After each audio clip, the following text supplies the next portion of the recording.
Trevi Fountain in Rome, one of the most visited places in Rome. History, photos and images of the Trevi Fountain in Rome, one of the most visited places in Rome, and theater of one of the most famous scenes in the history of cinema. The Trevi Fountain is a very important Roman Rococo monument. Built by the wish of Nicola Salvi, was started by Nicola Salvi and finished in 1762 by G. Pannini. The water of one of the oldest and most important Roman aqueducts, water aqueduct of virgin water, flows through it. In the sculptures of the fountain, an ocean is depicted on a shell-shaped carriage on which Triton drives seahorses. In Fellini's masterpiece The Sweet Life, Enita Edberg in a sinuous black dress plunges into the fountain by calling Marcello Mastroianni. Virgin water aqueduct.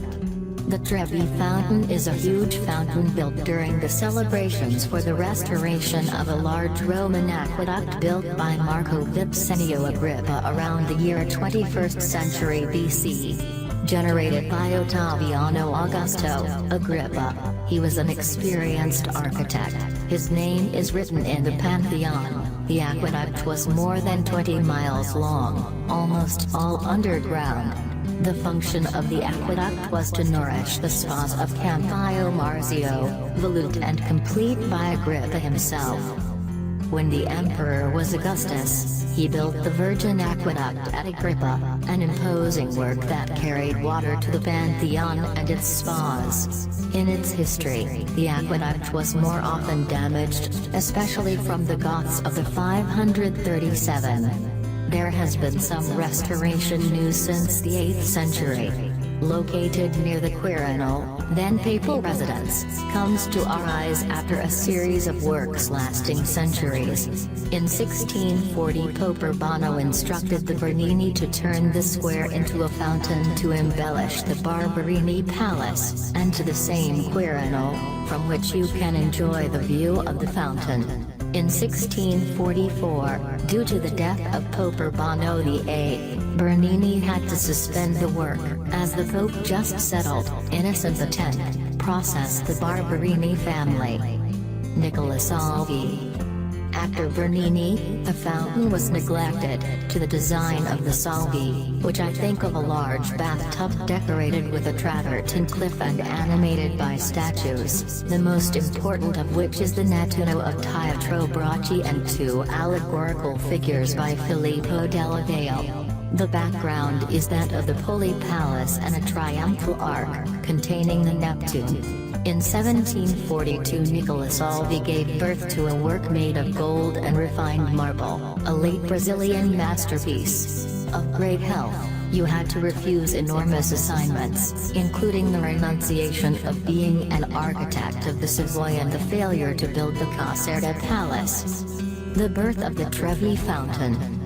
After the splendor of the first centuries of the millennium, over time, aqueducts were abandoned, and the few remained were damaged by Ostrogoths, 6th century AD. The fountains lost their power and, in a period of war where the practical requirements of survival prevailed over those aesthetic and decorative, they came back to the original sources of the beaver and in some cases to the wells, in a context of extreme misery where the existential monumental fountains were sacked of their materials, when they were not useful as drinking cattle.